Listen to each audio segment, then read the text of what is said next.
Muy bien. En esta clase vamos a hablar un poquito, continuando. Un momento, voy a grabar pantalla. Perfecto.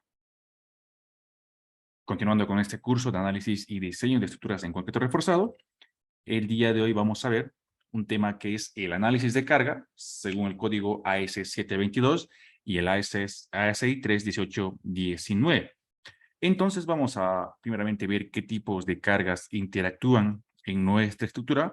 Podemos ver aquí en el lado derecho, podemos ver que tenemos varios tipos de cargas que están actuando en una estructura. Puede ser cargas de viento, cargas de gravedad, como las cargas de nieve, cargas de agua, el peso propio, la carga viva, el empuje del suelo, la reacción del suelo, el efecto de los sismos también en las edificaciones, entre otras. Entonces, la nomenclatura ocupada por el código AS722, y además el ASI 318 en el capítulo 5, en el ASC está en el capítulo 2.2 y en el ACI está en el capítulo número 5. Entonces, la carga viva se la representa como la letra L, la carga muerta como la letra D, la carga sísmica con la letra E, la carga de viento con W, H, la carga del empuje lateral del terreno, y entre otras, por ejemplo, la carga viva de techo, LR, la carga de lluvia, R, de nieve, S, y las cargas de fluidos subterráneos, como la letra F, y también T, llegaría a ser carga por efecto de temperatura y también por el efecto de, de desniveles, o sea, vale decir, vamos a tener asentamientos en el suelo, entonces se va a producir unos desniveles de repente en los pórticos, también se incluye en la carga T. Entonces, esas son las nomenclaturas que ocupa el código ACC y el ACI en los diferentes capítulos. Para esto, entonces, vamos a ver ahora algunas combinaciones de carga que nos dan el código ACI. Vamos a estar trabajando en este curso solamente con las cargas de gravedad. En este caso, vamos a trabajar con la carga L, que es la carga viva, y la carga muerta D. Esta carga muerta D hace referencia solamente al peso estructural de nuestra edificación y no así al peso de los elementos no estructurales. La carga sísmica, bueno, la carga E, y vamos a ir más adelante.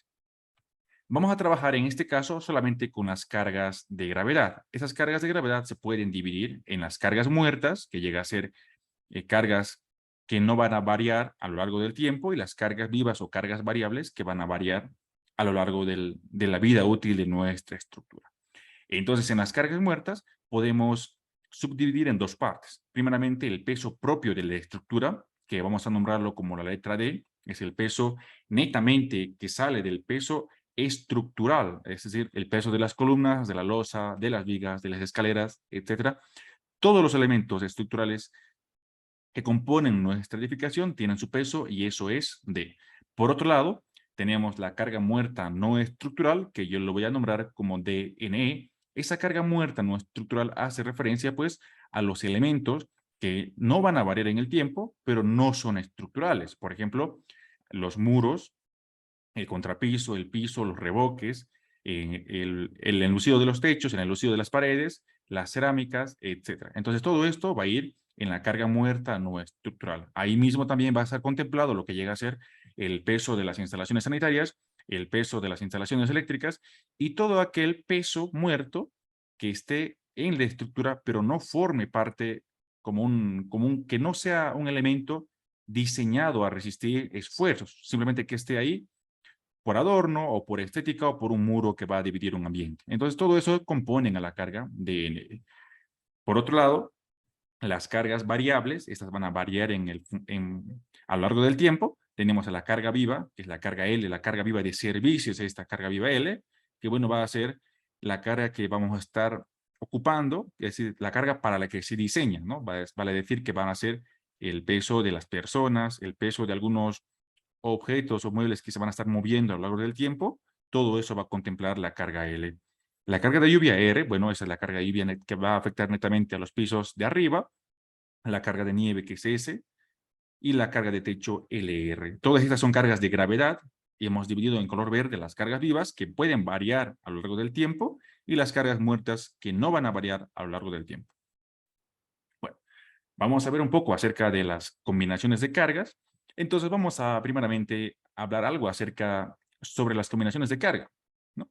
¿Qué son las combinaciones de carga? ¿Para qué se usan? ¿Y cuál es la función que cumplen en el diseño estructural? Leamos un poco. Las combinaciones de carga o también son conocidas como cargas mayoradas o cargas últimas de diseño. Esas son las combinaciones de carga. Tratan de encontrar la máxima carga posible que se puede efectuar en la estructura a lo largo del tiempo. Estas cargas o combinaciones de carga se basan en unos coeficientes. Estos valores de los coeficientes de las combinaciones son obtenidos mediante un análisis semi-probabilístico e indican la variación probable de alguna carga a lo largo del tiempo. Podemos ver en las tablas de las combinaciones de aquí abajo que a las cargas D, que la carga muerta, la carga L, la carga RL, W, los estamos multiplicando por unos factores, en algunos casos mayores a 1, en algunos casos menores a 1, en la mayoría son mayores a 1. Bueno, esos factores de 1.2, 1.6, 1.4 han sido obtenidos mediante datos de un análisis semi-probabilísticos, que indican que, por ejemplo, si vamos a esta combinación de carga 1.4 veces D, que a lo largo de toda la vida útil, por ejemplo, en esta ecuación 1A, solamente está actuando la carga D, o sea, la carga muerta, no hay carga viva. Entonces, es una estructura que solamente se va a diseñar para carga muerta. Entonces, indica que lo máximo que se puede incrementar al valor de la carga D, que en este caso es peso estructural, va a ser del 40%. Entonces se lo diseña para un 40% extra. Y si analizamos la ecuación 2A, es 1.2 veces D más 1.6 L y más todo esto, bueno, podemos hacer análisis en esta primera parte, donde indica que para esta combinación de carga, que el 20% de la carga muerta se puede incrementar a lo largo de la vida útil de nuestra estructura. Y el 60% de la carga viva también se puede incrementar, ¿no? Esos coeficientes, repito, es un análisis semiprobabilístico, indican la variación probable que puede ocurrir en alguna carga a lo largo del tiempo.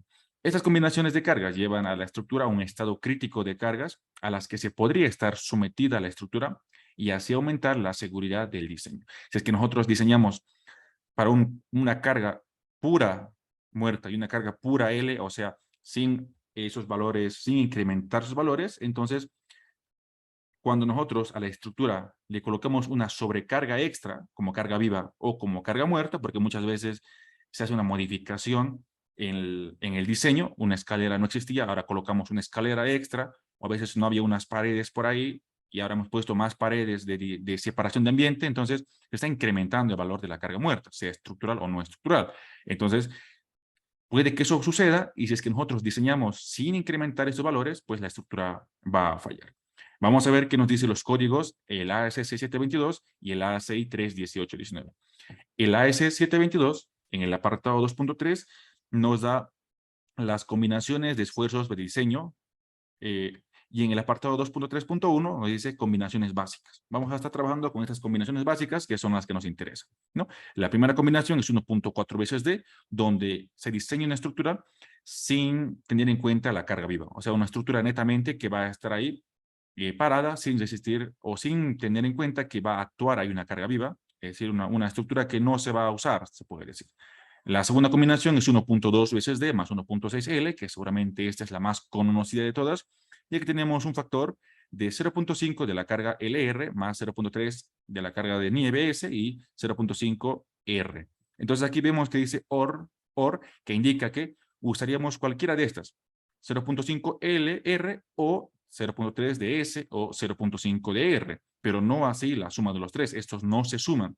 Se opta por el mayor de estos. Si 0.5 LR es mayor que 0.3, entonces pues estaríamos viendo con esta, es decir, sacar el mayor de estos tres que están acá adentro y trabajar con esa. Lo propio que aquí abajo en la combinación 3.A, 1.2 veces D más y todo lo que tenemos acá, ¿no? Puede ser 1.6 veces LR. Recordemos que LR estamos trabajando con las cargas vivas de techo, S es la carga de nieve, entonces aquí podemos identificar eso. Entonces, de lo que está, cuando dice or, indica que es o esto, o lo otro, o lo otro. De esos tres, escogemos el mayor y de aquí lo propio. Ahora, ¿qué pasa si, por ejemplo, tendríamos una misma carga, un mismo tipo de carga, pero actuando en sentidos diferentes? Por ejemplo, puede existir que en este caso, hay una carga, por ejemplo, de viento que está yendo en ese sentido.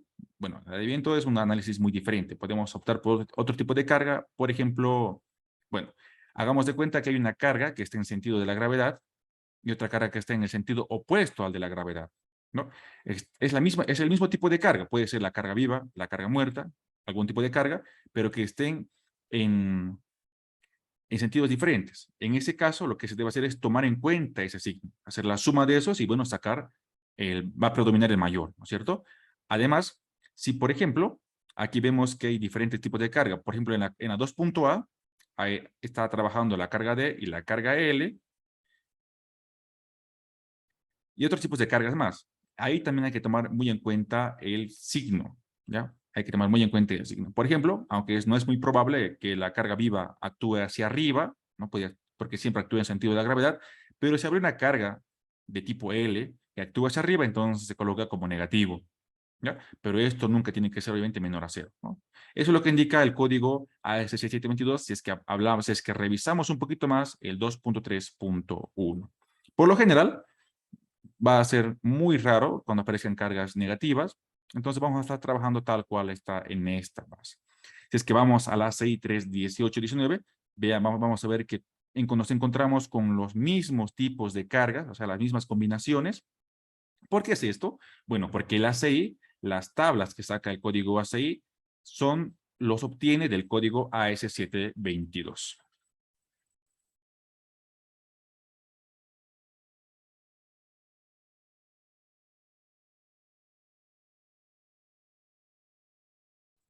Asimismo, cualquier otro tipo de, de combinaciones de carga o de valores de cargas, toda la norma americana hace referencia al código AS722. Así lo mismo ocurre para los eventos sísmicos, toma valores de las cargas del AS722. Es decir, que el código AS722 se especializa en darnos el resultado de las cargas mínimas de diseño para nuestra estructura, sea diseño sísmico, sea diseño tipo historia, diseño solamente por cargas de gravedad. El ASC nos va a dar esos valores y el código ACI se encarga de darnos los parámetros para el diseño. Sigamos avanzando y vamos a ver algunos valores para la carga viva de servicio que nos proporciona el código AS722. Por ejemplo, podemos revisar el capítulo número 4 de cargas vivas y el 4.3, carga viva uniformemente distribuida. Es el subtítulo y más abajo 4.3.1 dice cargas vivas requeridas. Entonces, aquí nos dan las cargas mínimas que debemos ocupar en función del uso que vamos a dar a nuestra estructura. Por ejemplo, en esta primera columna nos dice que la columna de la ocupación o el uso de nuestra estructura. La segunda columna nos da los valores de las cargas para ese tipo de uso de la estructura y aquí nos da una función, bueno, un parámetro que nos indica si podemos o no reducir a esos valores de las cargas si es que algo se cumple o no se cumple. Y aquí, bueno, vamos a hacer lo mismo, ¿no? Y finalmente, bueno, esos son los datos más importantes. Vamos a chequear, por ejemplo, una ocupación muy común sería los apartamentos residenciales, ¿no? Por ejemplo, para un uso de oficina tendríamos un valor de 50 PSF o 2.4 kilonewton metro cuadrado, que más o menos sería unos 245 kilogramos fuerza por metro cuadrado. Esas son cargas que van a actuar en la losa, ¿no? Por ejemplo, para un tipo de uso de oficina, pues aquí tenemos ese valor. Si quisiéramos otro tipo de ambientes, podemos seguir revisando la tabla 4.3.1, que nos va a dar justamente esta columna de acá, y los valores que están entre paréntesis llegarían a ser en unidades de kilonewton metro cuadrado, y ahí podríamos obtener el valor de las cargas vivas. Por ejemplo, en este curso vamos a estar trabajando para usos netamente residenciales, o sea, vamos a estar ocupando como tipo de departamentos o oficinas residenciales y su uso va a ser pues, como oficinas y va a ser de 2.4 kilonewton metro cuadrado, o sea, más o menos unos 250 kilogramos fuerza por cada metro cuadrado. Bueno, hasta aquí, ¿alguna pregunta? Les comento que esta clase va a tener que ser netamente regrabada porque está comenzando a llover en la ciudad en que me encuentro y posiblemente se escuche el sonido de la lluvia.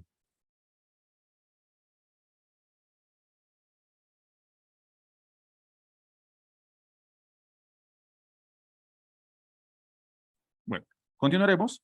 De todos modos, esta clase se va a volver a grabar para evitar el sonido justamente del ambiente.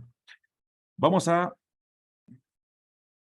seguir analizando ahora la carga muerta estructural. Ya hemos visto que podemos obtener la carga viva netamente de la tabla 4.3 del código AS722. Dependiendo del tipo de uso, puede ser para departamentos, para oficinas, para hospitales, para escuela, vamos a encontrar acá el valor de la carga mínima, ¿no? Entonces ahora nos falta encontrar el valor de la carga muerta. Y la carga muerta depende netamente de los elementos estructurales. Por ejemplo, vamos a encontrar el peso para un elemento tipo viga. Fíjate, acá tenemos un elemento tipo viga rectangular de B por H y una longitud L cualquiera. Necesitamos encontrar el peso de esta viga, ¿no es cierto?, para hacer una carga distribuida. Por ejemplo, aquí tenemos que el volumen de la viga es B por H por L. Si queremos encontrar el peso puntual de esta viga, sería multiplicar el volumen por el peso específico de concreto armado. Entonces, en plazón de volumen, tenemos que el peso puntual va a ser B por H por L, por el peso, el peso específico del hormigón armado. Ahora, si queremos encontrar la carga linealmente distribuida, sería pues a esta carga Q, a esta carga P, dividirlo entre L. Entonces aquí tenemos que reemplazamos el valor de P, que es todo lo que está acá arriba, dividimos entre L y hacemos la simplificación. Entonces nos va a quedar que la carga distribuida de esta viga es B por H por el peso específico del hormigón armado. Esto obviamente nos va a quedar en unidades de fuerza por unidades de longitud. Puede ser kilogramo fuerza por metro. Esto es una carga distribuida linealmente. Eso para una carga por una viga rectangular. Sin embargo, si queremos analizar otro tipo de viga que no sea rectangular, simplemente es multiplicar el área de nuestra sección por el peso específico del hormigón armado, que en este caso va a ser 2.400 kilogramos fuerza metro cúbico. Bien, vamos a ver ahora el caso de una losa maciza. Tenemos acá una losa maciza.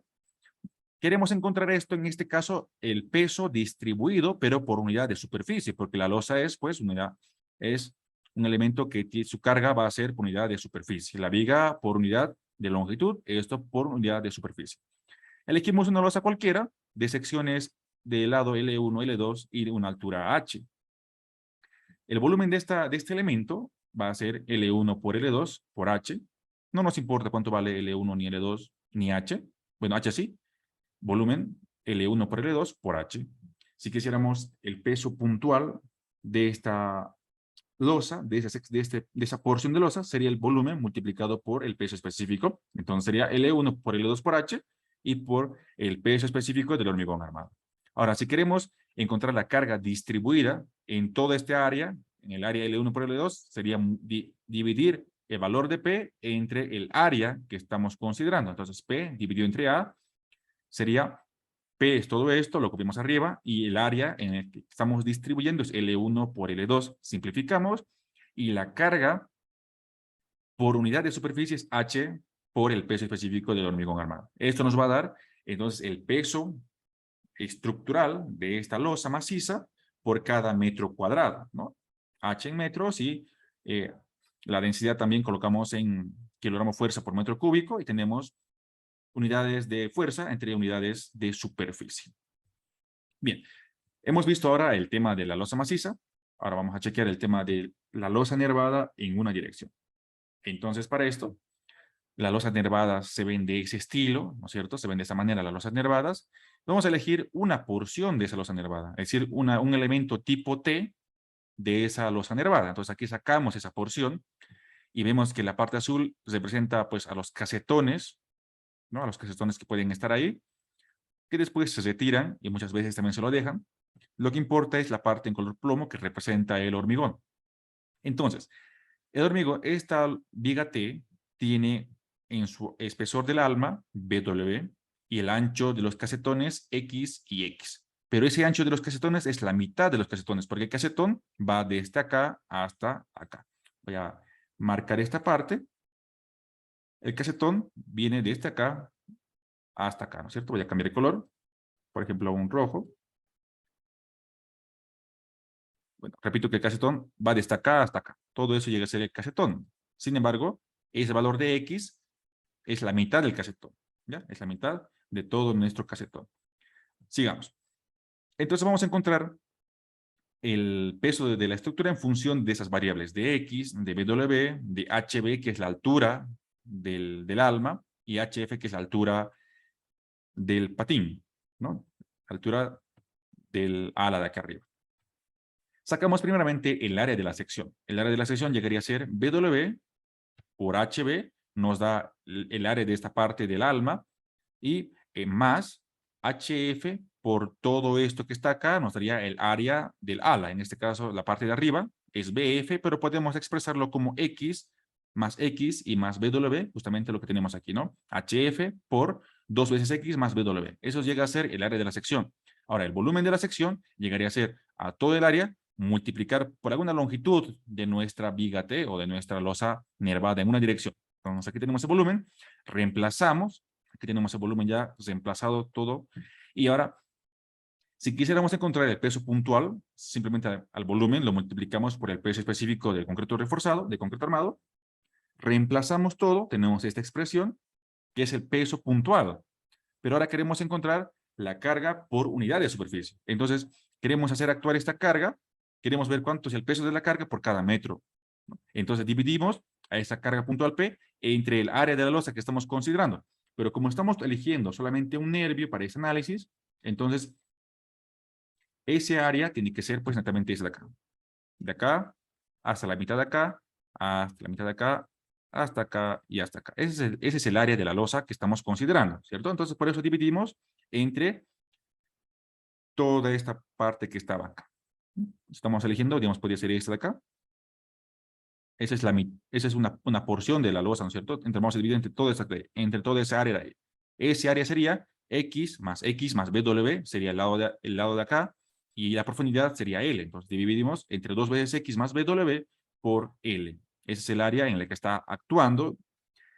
Reemplazando valores y simplificando un poquito, tenemos esta expresión que tenemos aquí abajo. Entonces, esta expresión nos da el peso del concreto, el peso de una losa nervada en una dirección, por cada metro cuadrado. Entonces, para poder calcular el peso muerto, ocuparíamos esta expresión. Pero solamente esto cubre lo que llega a ser el peso del hormigón, no así el peso de los casetones, porque generalmente los casetones se los sacan, ¿no? Los casetones se los sacan y nos va a quedar solamente el peso de concreto. Si es que vamos a dejar los casetones ahí, tendríamos que sacar también el peso de los casetones y dividir también entre el mismo área que tenemos acá, entre la misma área. Dividiríamos el peso de los casetones. Sigamos avanzando. Ahora vamos a ver la losa nervada en dos direcciones. Recordemos que estamos encontrando solamente el peso estructural, el peso de los elementos estructurales, y vamos a chequear. Para esto sabemos que tenemos que sacar el volumen de todo el elemento. Para esto vamos a elegir una porción como se muestra en la figura, ¿no? Un nervio y un nervio a cada lado. Recordemos que la losa nervada en dos direcciones, pues tiene nervios en ambas direcciones. Entonces escogemos un elemento tal cual como se ve acá, de un ancho BF, ¿no? Porque son como losas, como vigas T, solo que en dos direcciones. Entonces, sacamos un elemento de ese tipo. Nuevamente, a este ancho BF, que es el ancho del ala, lo expresamos en función de X y de X. ¿Por qué expresamos en función de X? Bueno, porque nos conviene.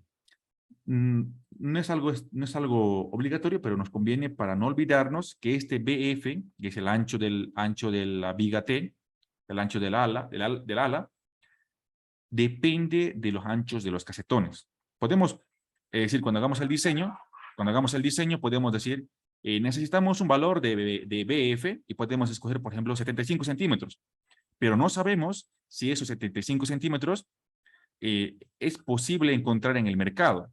Es decir, este BF se compone de este X y se compone de este otro X, que son la mitad del casetón y la mitad del casetón. Entonces, si es que escogemos un valor al azar de BF y queremos encontrar después recién el valor de X, puede que ese X no exista en el mercado porque los casetones los compramos de la fábrica. Entonces es mejor expresar a BF en función de X primeramente, es decir, que X sea la variable conocida y BF lo encontramos después, sumando 2X más BW. ¿Por qué? Justamente porque necesitamos que ese X sea un valor conocido en el mercado. Es decir, podemos encontrar un casetón de 50 centímetros por 50 centímetros, entonces cada X valdría 25 centímetros. Y BW puede ser 10 centímetros, entonces 25 más 25 son 50, más BW 10, BF vale 60 centímetros. Es un valor que existe en el mercado. ¿Listo? Bueno, para esto encontramos el volumen del concreto, el volumen total, sería el volumen total, vamos a encontrar de todo este elemento, tanto casetones como el concreto, el volumen total sería pues X más BW por X más BW. Sería, en ambos lados se encuentra la misma dimensión. Entonces sería X más X, sería 2X más BW, ahí está. Por lo mismo, eso nos da el área de toda esta parte, ¿no? Hay un poco de bulla en este lugar, no se preocupen, yo la grabación la voy a volver a hacer. Eso es el área que tenemos en toda esta parte, ¿no? El área que tenemos por ahí encerrada, ¿ya? Es el área. Ahora, pero no nos interesa el volumen de los casetones, así que el volumen de los casetones lo vamos a restar. ¿Cómo encontramos el volumen del casetón? Recordemos que cada casetón tiene X, entonces este valor del casetón va a ser un lado X, multiplicar por otro lado X, y multiplicar por la altura de HB que tenemos en este lado, ¿ya? Entonces sería X por HB, pero como son 4 casetones, multiplicamos también por 4, como se encuentra ahí. ¿Listo? Luego, el volumen del concreto sería el volumen total, restar el volumen de los casetones, y aquí tenemos esta expresión, ¿no? Del volumen solamente del hormigón armado. Si quisiéramos encontrar el peso puntual, lo multiplicamos por el peso específico del hormigón armado, y ahora tenemos esta nueva expresión, ¿no? Ya multiplicado por el peso específico del hormigón armado. Luego, si quisiéramos encontrar la carga distribuida en toda esa área, sería a esa carga puntual P dividir entre el área de la losa. El área de la losa sería pues todo esto que tenemos aquí, ¿no? Este sería el área de la losa. Todo esto es el área de la losa que estamos considerando. O sea, X más BW por X más BW. Justamente 2X más BW al cuadrado, ¿no? Eso llegaría a ser el área. Y con esa expresión encontramos la carga distribuida de una losa, la carga distribuida por el peso propio de una losa nervada en dos direcciones. Bueno, sigamos hablando ahora. Ya hemos visto que podemos encontrar el peso estructural de los elementos. Hemos visto del elemento viga, losa maciza, losa nervada en una dirección y losa nervada en dos direcciones. Pero esos son pesos estructurales, ¿no? Nos faltaba de la columna, pero de la columna, bueno, no le he colocado porque la columna no se distribuye. En cambio, la losa, estos pesos de la losa se distribuyen como peso en la superficie de la losa, ¿cierto? Sin embargo, la columna, pues se distribuye solamente de columna en columna y el ITAM se va a encargar de sacar todo ese cálculo. Bueno, vamos a ver cómo se calcula la carga muerta no estructural. Esto es solamente una parte de introducción. Al instante vamos a mostrar cómo realmente se calcula. Pero vamos a ver. Primeramente, vamos a hablar del peso de la tabiquería, ¿no? El peso de la tabiquería son los muros que dividen los ambientes. Esos muros pueden estar sobre vigas o pueden estar sobre la losa, pero podemos calcular la cantidad de los ladrillos por metro cuadrado con esta expresión. 1 entre L más JH por H más JB. A L la longitud del ladrillo, JH es la junta, el espaciamiento de la junta horizontal y JB la junta vertical, ¿no? El espesor del mortero, tanto vertical como horizontalmente, nos da la cantidad de ladrillos por metro cuadrado.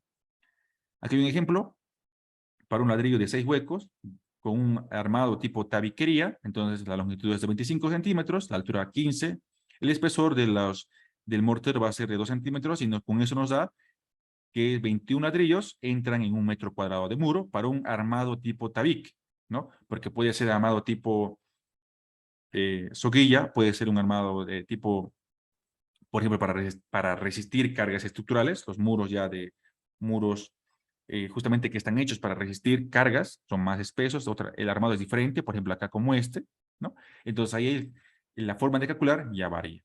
Pero eso solamente es un ejemplo para calcular un armado tipo tabique. Sigamos.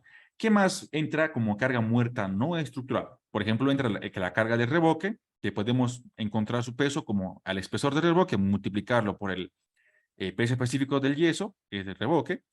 La carga de contrapiso, lo mismo, al espesor de contrapiso, multiplicarlo por el peso unitario del hormigón normal, hormigón sin acero, obviamente. Y la carga de la cerámica, bueno, eso podemos encontrarlo de datos del fabricante o también el espesor multiplicar por el peso específico de la cerámica. Y finalmente, entre otros, no es lo único, la carga de las instalaciones eléctricas y sanitarias, que entre juntas pueden estar entre 10 a 20 kilogramos fuerza por cada metro cuadrado, ¿no? Aquí tenemos las instalaciones sanitarias, que se ven así, pero sacando un aproximado, podría ser un valor entre 10 y 20 kilogramos fuerza por cada metro cuadrado. Las instalaciones eléctricas también van en la parte superior del nivel. Igual, entre ambos se puede considerar que más o menos estamos entre 10 y 20 kilos por metro cuadrado. Eso se distribuye en la losa. Y finalmente la carga de tabiquería, que podemos ver cómo es un muro separador de ambientes. Tenemos el muro, tenemos el revoque, tenemos también las cerámicas, si van a ser para un baño, podemos colocar cerámicas, y todo eso hay que calcular, ¿no? Y esta carga de tabiquería, este muro puede ser simplemente separador de ambiente, que generalmente sí lo son, y pueden estar directamente apoyados sobre la viga, pueden estar el muro encima de la viga, o puede haber un muro directamente sobre la losa, ¿no? Entonces habrá que tomar una decisión sobre dónde queremos nosotros colocar los muros. ¿Dónde es más conveniente? Colocar los muros sobre las vigas, como carga linealmente distribuida en la viga, o colocar los muros sobre las losas y distribuirlo, el peso del muro, sobre la losa. Entonces ahí hay una decisión que tomar, y la que generalmente se hace, porque es el estado más crítico, es colocar todos los muros sobre las losas. ¿Por qué hacemos eso? Bueno, por esto. Si colocamos los muros sobre la losa, bueno, vamos a ir más bien acá, fíjate, estamos en distribución de cargas, aquí tenemos una losa, aquí tenemos los muros que están dividiendo los ambientes, ¿no? Entonces, estos muros podemos colocar, repito, sobre vigas, o lo mejor, sobre la losa. Para esto, sacamos la longitud total de los ladrillos, ¿no? Y multiplicamos por el peso para cada metro de ladrillo. Enseguida vamos a sacar eso, pero la idea es sacar la longitud de los ladrillos y multiplicar, y ese peso de los ladrillos dividir entre el área total de nuestra losa. O sea, hacer actuar ese peso de los ladrillos sobre nuestra losa, como se muestra en esta parte. ¿Ya? Ahí estamos viendo que estamos colocando una carga uniformemente distribuida sobre toda la losa, que es el peso de los ladrillos. Enseguida vamos a ver cómo se saca el peso de los ladrillos. ¿Ya? Ahora, ¿por qué hacemos sobre la losa y no sobre las vigas? Porque pueden haber muros que estén en las vigas, ¿no? Por ejemplo, puede haber acá un muro, una viga, puede estar acá. Ahí está una viga, y sobre esa viga están los muros. Entonces, capaz digan, entonces, ¿por qué no colocamos esa parte de los muros sobre las vigas y los demás colocamos sobre la losa? ¿No? Lo que se hace es colocar todos sobre la losa por lo siguiente. Si colocamos todos los muros, el peso de los muros en la losa, y la losa está apoyada en las vigas, entonces automáticamente el peso de los muros van a ir también a las vigas, ¿no? Porque por medio de la losa se va a transmitir su carga a las vigas. Luego, en cambio, si colocamos solamente los muros en las vigas, directamente en las vigas, bueno, solamente la viga va a ser afectada, claro que sí, pero hay una desventaja, ¿no? De que algunos muros van a estar en la losa solamente. Y la desventaja es la siguiente: la parte más crítica llega a ser cuando colocamos los muros sobre la losa, porque la losa es un elemento más delgado, en cambio la viga es un elemento alto a comparación de la losa, ¿no? La losa es un elemento más delgado. Entonces esta losa, si nosotros en algún momento llegamos a colocar nuevos muros en la losa, entonces vamos a estar añadiendo cargas en la losa, y la losa no ha sido diseñada para esa carga. Entonces, lo más conveniente es llegar al estado más crítico. ¿Qué hacemos? Colocamos las cargas de los muros en las losas. Y vamos a seguir viendo, creo que esa es la última presentación. Bueno, ok. Aquí hay un ejemplo de cómo calcular la carga muerta no estructural, ¿no? Sin embargo, lo vamos a hacer ahora. Hasta aquí. ¿Alguna pregunta? ¿Se ha entendido hasta acá?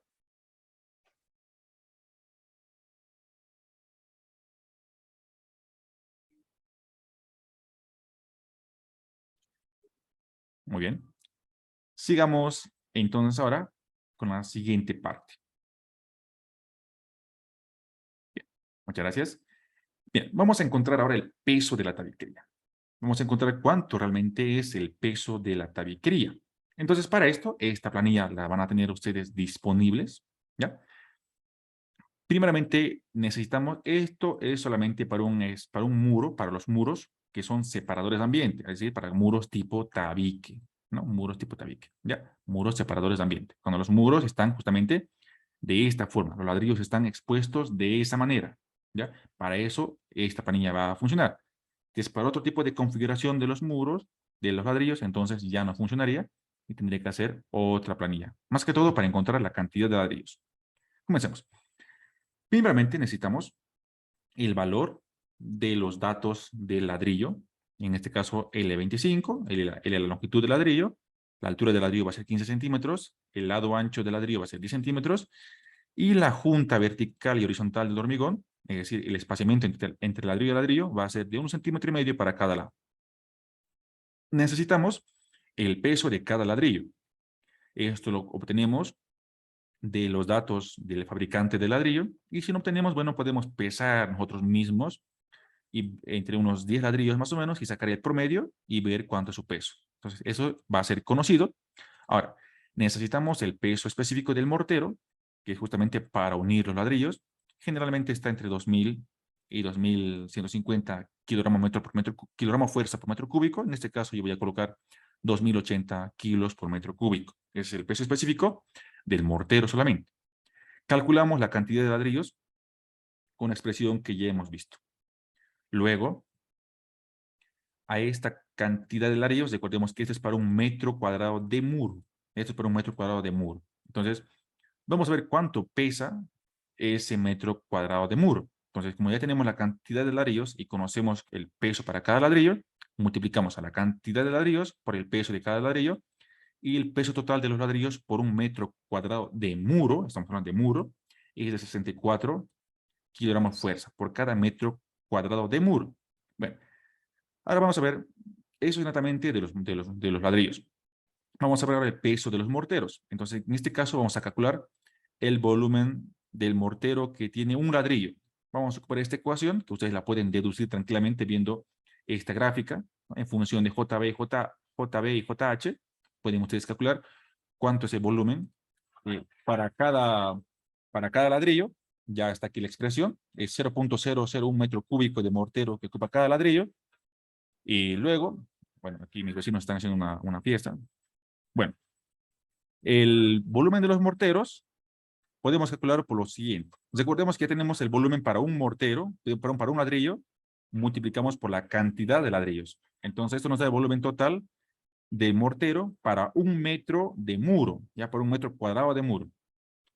Luego, a este volumen del mortero para un metro cuadrado de muro, lo multiplicamos por 1,1. Ese 1,1 representa el 10% de pérdidas. Esas pérdidas son las que se van a entrar dentro de los huecos de los ladrillos. No va a haber un muro que va a entrarse en la parte de los orificios de los ladrillos, pero un mortero que entra en la parte de los orificios de los ladrillos, aproximadamente se considera entre el 10 y 15%. Yo voy a colocar aquí un 10%. Entonces ya tenemos aquí ya mayorado a este volumen de los morteros. Y como ya conocemos el volumen de los morteros, para un metro de muro, un metro cuadrado de muro, podemos sacar el peso puntual del mortero que entra en un metro cuadrado de muro. ¿Cómo? A este volumen del mortero lo multiplicamos por el peso específico y tenemos ahí la cantidad de kilos que tiene solamente el mortero en un metro cuadrado de muro. Bueno, seguiremos ahora. Vamos a sacar ahora el peso total. El peso total sería el peso del mortero más el peso de los ladrillos. Entonces, aquí tenemos, esto es, nos da, ahora, eso sin embargo, eso es para un metro cuadrado, ¿no es cierto? Aquí estaba, recordemos que estaba en unidades de kilogramo fuerza, estaba en unidades de kilogramo fuerza, pero no olvidemos que eso es para un metro cuadrado, por eso lo dividimos, aquí pongo como variable, entre un metro cuadrado. Entonces decimos que 96 kilos son 96 kilogramos fuerza para cada metro cuadrado de muro, ¿ya? Para cada metro cuadrado de muro. Ahí está. Bien. Hasta ahí es el peso solamente para 1 metro cuadrado de muro. ¿Ya? Ahora, vamos a hacer la distribución de la carga de tabiquería en la losa. Para esto, fíjense, necesitamos el área total de toda la losa. Para esto vamos a ir acá. Por ejemplo, hagamos de cuenta, bueno, aquí en esta gráfica no es muy completa, pero tenemos esta losa de un nivel. Y vamos a decir que los ladrillos solamente se encuentran en las vigas, ¿ya? Que los ladrillos están netamente en las vigas. Puede haber ladrillos que estén, por ejemplo, en la losa actuando así. Puede haber aquí un baño, ¿no? Puede haber un baño, aquí puede haber un separador de ambiente, se puede haber ladrillos de diferentes configuraciones. La idea es sacar la longitud total de los ladrillos, sumar, si es que están en los muros, bueno, sumar cuánto es esto, más esto, más esto, más todo esto, más todo esto. Si es que hay un separador de ambiente, sumar todo esto, o sea, sacar la longitud total de los muros, ¿ya? La longitud total de los muros. Entonces, volviendo acá, bueno, seguiremos. Además, aprovechando la gráfica, necesitamos sacar toda el área de nuestra losa. Es decir, toda este área de la losa vamos a sacar. ¿Ya? Y como son valores numéricos, conocemos los planos arquitectónicos, podemos obtener esos valores. Entonces, volvemos a la planilla.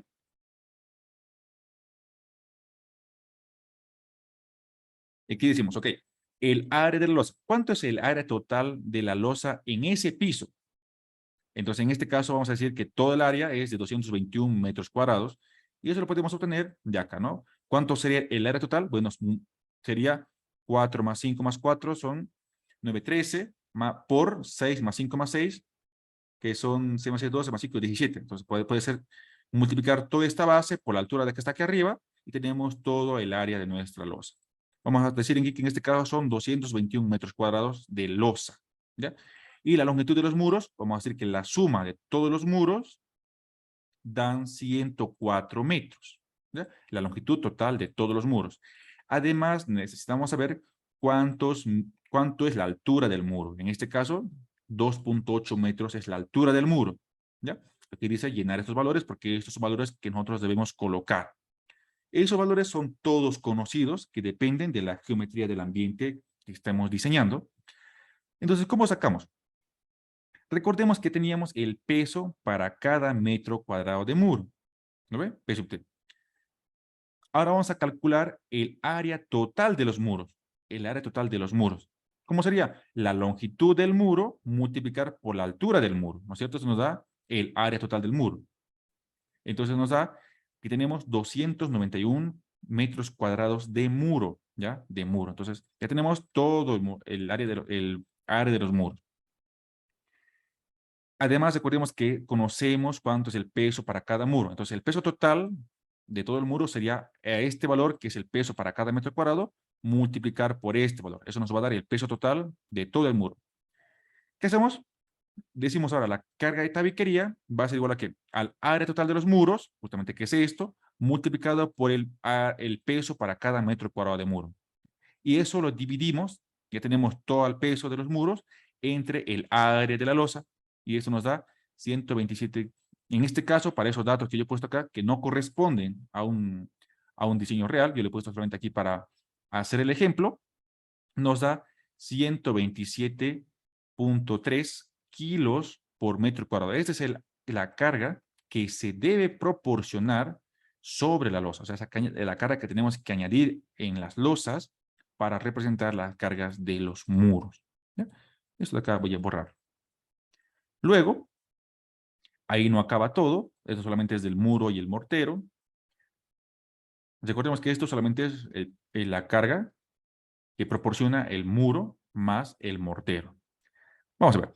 Pero también hay carga de revoque, ¿no es cierto? Entonces podemos decir que la densidad de revoque es 1120 kilos por metro cúbico y el espesor de revoque va a ser 1.5. Estos van a ser para los revoques de las paredes. Entonces, el peso del revoque va a ser el peso específico del revoque multiplicado por el espesor del revoque y multiplicado por 2.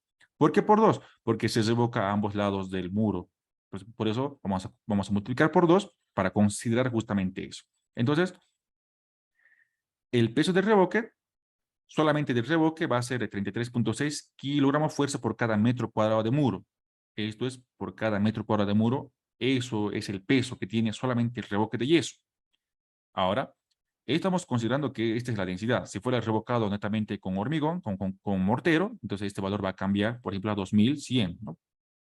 2100, por ejemplo, puede ser el peso del mortero, y esto va a cambiar. Ahora, el peso del revoque va a ser de 63 kilos por cada metro cuadrado de muro. ¿Cómo encontramos ahora la carga distribuida en la losa? Lo mismo, el peso del revoque multiplicado por el área total de los muros, es lo mismo, dividido entre el área de la losa. Nos da que es 83 kilos por cada metro cuadrado de muro. Ahora, ya tenemos la carga del revoque, la carga del muro más un mortero, y vamos a ver ahora la carga total. Bueno, vamos a considerar que la carga de las instalaciones eléctricas van a ser, en el caso más crítico, puede ser 20 kilos por cada metro cuadrado. Eso se asume esto porque es difícil calcular, ¿no? El valor de la carga de las instalaciones eléctricas y también sanitarias. Vean acá, las dos. La carga de contrapiso va a ser de 10 kilos por cada metro cuadrado. Eso lo podemos nosotros asumir o calcular. El contrapiso va a ser un pequeño vaciado de mortero, que es para nivelar la losa, ¿no? Y después colocar la cerámica, ¿no? Entonces vamos a suponer que es un espesor delgado y que cada metro cuadrado hay 10 kilos. Y luego la carga de la cerámica, vamos a colocar cerámica en el piso. Eso lo podemos obtener, el valor de la cerámica, el valor de la carga de la cerámica por metro cuadrado, lo podemos obtener con datos del fabricante, o también nosotros podemos comprar la cerámica, y si no hay datos del fabricante, podemos nosotros calcular justamente el valor de la carga de la cerámica por metro cuadrado en el piso, ¿ya? La carga total sería la carga de tabiquería, donde aquí está la carga de los muros, más la carga del mortero, más la carga de revoque, más la carga de las instalaciones eléctricas, la carga de contrapiso, 10-10, si fuera la cerámica, por ejemplo, si la cerámica fuera un poco espesa, ¿no? Sería un valor más alto, por ejemplo, 20 kilos por cada metro cuadrado, hasta 30 kilos por metro cuadrado puede llegar esto, dependiendo del espesor de nuestra cerámica. Y sumamos todo, y eso nos da la carga total. Esta es la carga uniformemente distribuida sobre la losa, ¿ya? Esto es sobre la losa. Vemos que es 252 kilogramos fuerza sobre la losa. Pero recordemos que nos hemos basado en este pequeño gráfico que está por acá, ¿no? Donde las vigas, donde los muros solamente están actuando en las vigas. Sin embargo, vamos en los planos reales, vamos a darnos cuenta que hay muros que están por acá, muros que están por acá de esta manera, muros que rodean la escalera, muros que están en varios lugares que no siempre están en las vigas. Entonces, la longitud de los muros aumenta. Por ende, la carga total que se va a distribuir en la losa también va a aumentar. Y muchas veces este valor supera, y en la mayoría de las veces supera, al peso de la carga viva. La carga viva, si suponemos que son para oficinas, puede ser 250 kilogramos fuerza por metro cuadrado, y vemos que desde ya esto lo está superando, ¿no? Entonces esto va a estar entre 200, 300, hasta 400 kilos puede llegar el valor de la carga muerta no estructural, ¿ya? No estructural. Hasta aquí. ¿Alguna pregunta?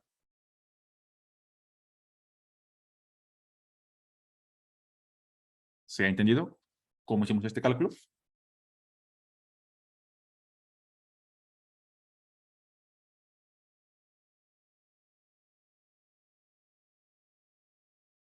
Bien. Si es que todo está claro, espero que les guste la manera en que les estoy explicando. Estoy tratando de hacer lo más puntual posible y no ser muy redundante en lo que hablo. La carga se realiza por paños de losa. Muy buena pregunta. El ingeniero Edwin pregunta si esta carga se realiza por paños de losa o también la losa en general. La losa general sería todo esto, ¿ya? La losa general sería todo esto es la losa general. Y el paño de losa, voy a cambiar de color, el paño de losa puede ser esta, por ejemplo, ¿ya? Por lo general, el valor de la carga se hace para el área total de la losa de un nivel, ¿ya? El edificio, en las primeras plantas, un edificio alto, en las primeras plantas, pueden variar su configuración. Es decir, la primera planta puede ser una planta comercial, la segunda una planta de garajes, la tercera una planta de no sé, de oficinas principales, y las plantas de arriba pueden ser plantas de departamentos. No puede tener esa configuración un edificio. Entonces, esto se hace para cada tipo de planta, donde varían los muros.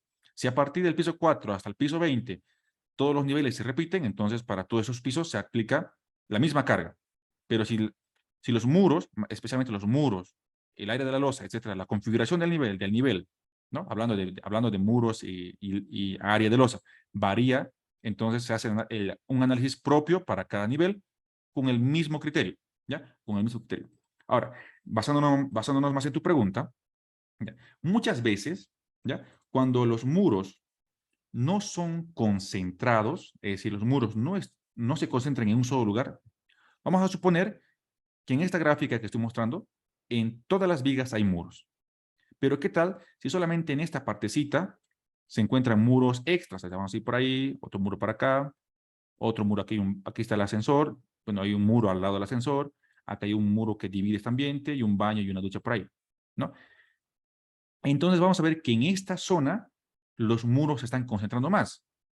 Y lo que acabamos de hacer ahorita, esto que acabamos de hacer ahora, hemos considerado para todo el nivel.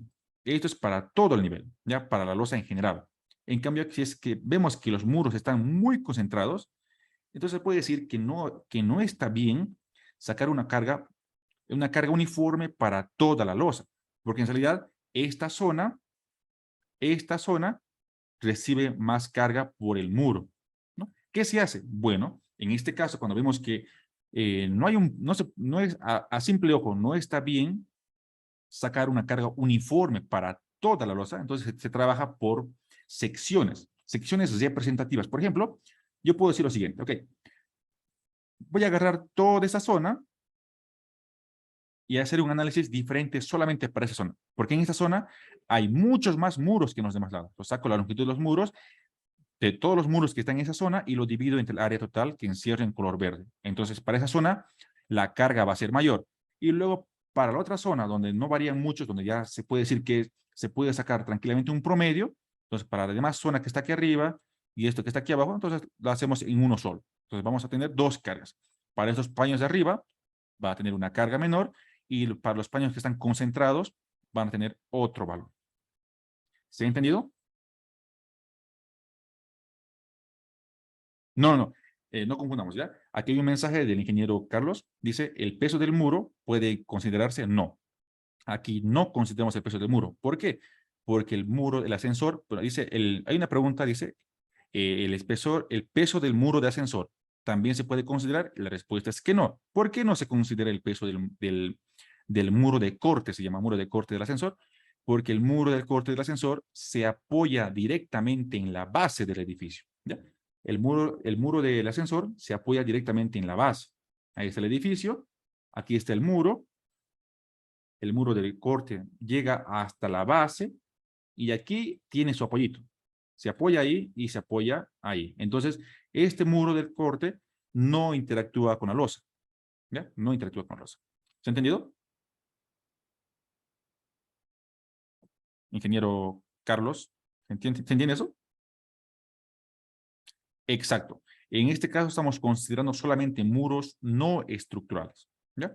Son muros no estructurales los que estamos considerando, justamente dice carga muerta no estructural, ¿no es cierto?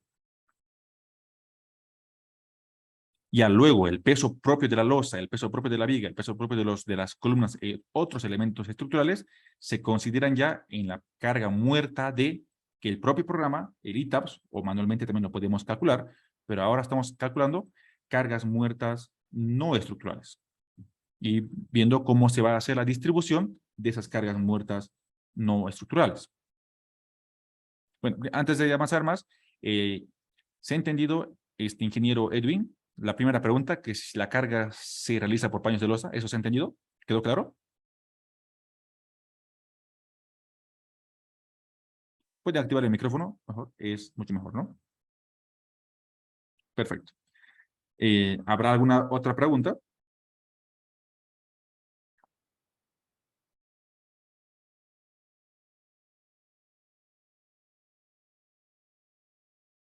Muy bien. Si es que no hay más preguntas, quedaríamos por aquí. Ingeniero, Buenas noches, dígame. perdón, en caso de que la altura del muro sea variable, También. tendríamos que contabilizarlo dos veces, o sea, calcular dos veces con una altura menor y tal vez en el interior del ambiente es mayor la altura del muro, Bueno, ¿sí, no? en realidad hay muchos casos. Por ejemplo, hay muros que van a estar cortados por las ventanas, porque las ventanas van a estar en una parte del muro y va a disminuir el área del muro, ¿no es cierto? Otros muros van a estar cortados por la puerta, otros muros van a estar, no sé, puede haber varias interferencias en los muros o que quiten área en los muros. También algunos muros van a tener altura diferente a otros muros, ¿cierto? Entonces, hacer un cálculo minucioso de todo eso lleva mucho tiempo. Lo que se hace mejor, bueno, si es que las alturas de algunos muros varían, por ejemplo, eso sí puede pasar. Las alturas de este muro que están acá pueden ser un poco diferentes a las que están acá, ¿no es cierto? Entonces, ¿qué se hace? Sacar un promedio de las alturas. Se saca un promedio de las alturas y se trabaja con eso. Si queremos generalizar, trabajaríamos con el promedio. Pero ¿cuál es el mejor caso? El mejor caso es suponer siempre que los muros, siempre suponer que los muros van hasta arriba, o sea que los muros tienen la altura total en este caso de 2.8 metros. ¿Ya? Es mejor considerar eso porque es una carga, las cargas de los muros son cargas grandes, que no podemos estar, vamos a decir, asumiendo que hacia abajo, o sea, yendo al lado más optimista. Hay que siempre ir al lado más pesimista, porque son cargas grandes. Hemos visto que en este caso, la carga de tabiquería supera, por la mayoría de las veces va a superar la carga viva. ¿Ya? ¿Se entiende? Sí, que está bien, gracias. Hay una pregunta más, dice, como la carga queda en unidades de carga por metro cuadrado, en el ITAP se coloca esa carga por paños, ya que es en metro cuadrado. Claro que sí. Esta carga que está acá nos da en unidades de kilos, kilogramo fuerza por metro cuadrado. En el ITABS vamos a cargarlo tal cual, como carga, o sea, muy aparte del peso propio, ¿no? El peso propio se calcula solo. Esto vamos a colocar como una carga adicional en las losas, en todas las losas, justamente tal cual, como kilogramo fuerza por metro cuadrado. Si es que hemos hecho el análisis considerando uno solo, o sea, un análisis general para toda la losa, entonces, para todo el nivel, entonces seleccionamos todos los paños de todo ese nivel y a todos le cargamos con este valor de esa carga. Si es que hemos hecho el análisis por partes, por ejemplo, ahora hemos visto que puede haber una parte donde los muros estén concentrados y puede estar acá una porción donde estén más concentrados y los demás una carga menor, entonces podemos también cargar de esa manera. A las losas, digamos, a esta losa de acá y esta losa de acá, una carga más grande, y esta de acá, la de acá y la de acá, cargas un poco menores, ¿no? Eso se hace. ¿Por qué eso se hace así? Ahora, ¿por qué no siempre? ¿Por qué no hacemos lo siguiente? También podemos hacer lo siguiente. ¿Por qué no decir, ok, si es que hay muros por acá, muros por acá, muros por acá, concentrados en esta parte, ¿por qué no tomar solamente este paño y encontrar una carga obviamente mayor y toda esa carga distribuirla en todo el nivel? ¿No? Podemos decir, ok, ¿por qué no nos vamos al lado más crítico y toda esa carga de ahí, ya que es mayor, distribuirla en todo el nivel, o sea, distribuir esa carga en toda acá, ¿no? Hacer esa distribución. Se podría hacer, solo que también ya estaríamos sobredimensionando, ¿ya? Lo más aconsejable es identificar las zonas más críticas y para esa zona encontrar una carga diferente y los demás, pues con otra carga también diferente. La cosa es no sobredimensionar mucho, pero lo más importante, ir siempre al lado del estado más crítico. ¿Ya? ¿Se ha entendido? ¿Todo claro? ¿Hay alguna pregunta más?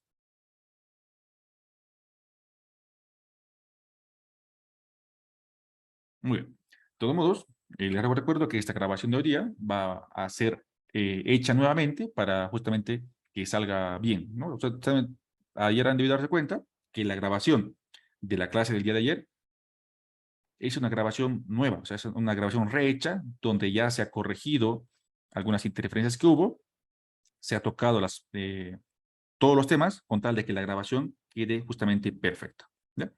Lo mismo se va a hacer con esta clase. Ahora, considerando las preguntas que han hecho, se va a hablar justamente de eso en la nueva grabación que ya va a estar disponible el día de mañana. Si es que no hay más preguntas, quedaríamos por aquí y nos vemos el día lunes. ¿Listo? Muy buenas noches a todos. Gracias por participar. Nos vemos el día lunes.